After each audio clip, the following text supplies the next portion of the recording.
Have you ever looked around your living space and wondered why it's so cluttered?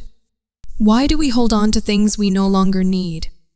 Ever wonder why some people seem to be drowning in clutter, unable to break free from the chaos that surrounds them?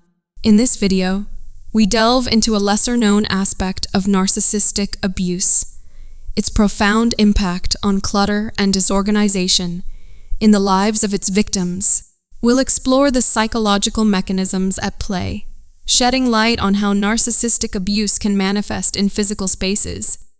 Why people with narcissistic abuse is full of clutter. What is clutter?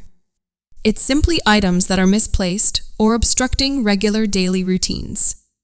It could be anything from trash, laundry, books, or empty containers to personal hygiene items.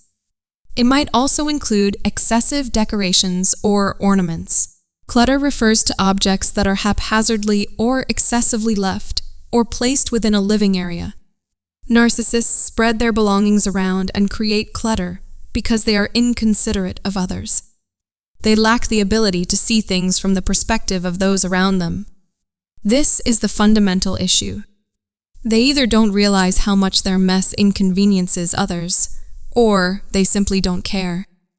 Often, narcissists are so consumed with seeking new sources of validation and maintaining their facade of charm with everyone they encounter outside of the home that they have little energy left to tidy up. As for the narcissist's excessive decoration, they genuinely believe that their decorating tastes are superior and that they possess a unique ability to enhance any shared space. Do you live with a narcissist who owns an abundance of possessions? Do they leave dirty dishes strewn across the table? Clothes scattered on the bathroom floor? Shoes cluttering the bedroom floor? Have they adorned every available surface with tacky gnome statues and owl figurines? Is every inch of wall space adorned with art of their preference? These behaviors directly reflect their lack of empathy for others. How can this be any darker? Here's how. Depending on the malignancy of the narcissist, their clutter can be something far more sinister than a mere symbol of selfishness. In some cases, it seems as though the narcissist deliberately uses items ranging from worthless junk to valuable artworks to torment those around them. The malignant narcissist revels in the distress their clutter causes others, and they relish it.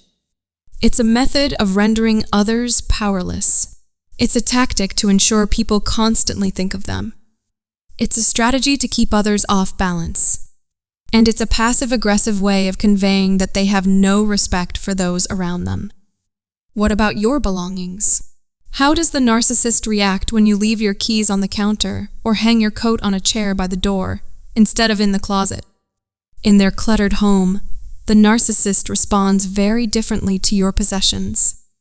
At the very least, they'll move your belongings without a second thought, placing them wherever they see fit. Often, they'll rearrange your things and then later deny having touched them. In more extreme cases, they may even hide, damage, or discard your belongings. To the narcissist, regardless of the quality or quantity of your possessions, they are simply an eyesore. Or perhaps your belongings serve as yet another tool for manipulation in their eyes. Psychological impact on clutter. Clutter often serves as more than just a mess in someone's living space. It can reflect deeper psychological struggles. For individuals enduring narcissistic abuse, clutter can become a coping mechanism.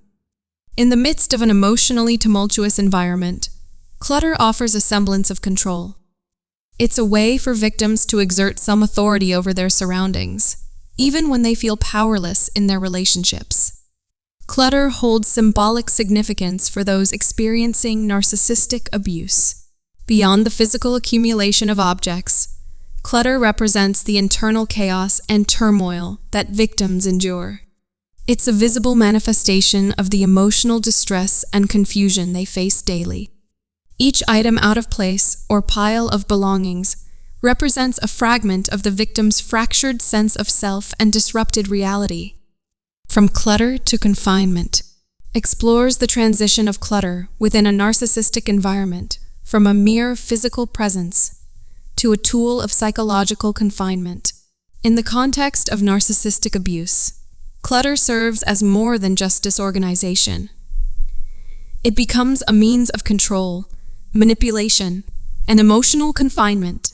Initially, clutter may seem like a trivial issue, perhaps dismissed as a sign of laziness or lack of tidiness. However, within the dynamics of narcissistic abuse, clutter takes on a much darker significance. It becomes a reflection of the narcissist's need for dominance and power over their victims. As the clutter accumulates, it begins to encroach upon the physical space of the victim, creating a sense of chaos and disorder. This cluttered environment serves to overwhelm the victim, making them feel trapped and suffocated within their own home. The narcissist uses the clutter strategically to assert control over the victim's surroundings. By rearranging or manipulating the clutter, the narcissist reinforces their dominance and undermines the victim's sense of autonomy. Psychologically, the clutter becomes a constant reminder of the victim's powerlessness and the narcissist's authority. It serves as a form of psychological confinement, trapping the victim within a chaotic and oppressive environment. Physical clutter. Imagine a house stuffed with lots of things everywhere. Each thing might remind you of someone who's controlling or demanding. This mess represents the emotional pressure and disrespect in a narcissistic relationship. Emotional clutter. Picture someone always feeling nervous and tense. They're always waiting for mean comments or orders from a family member who's narcissistic. This emotional weight stops them from focusing on their own feelings and goals. Relationship clutter. Think about a friendship where one person is always selfish and needy, draining the other person's energy. This bad connection creates clutter, making it hard for both people to have better, healthier friendships. Self-esteem clutter. Consider a person whose parent always puts them down and makes them feel worthless. This hurtful behavior creates a mess of negative thoughts and doubts in their mind, making it hard for them to believe in themselves. Financial clutter. Imagine someone whose partner always makes them spend money on unnecessary things to show off. This financial mess not only leads to debt, but also takes away their ability to make decisions about their own money. These examples show how narcissistic abuse can cause clutter in different parts of life. By recognizing this clutter, people can start to heal and take back control of their lives.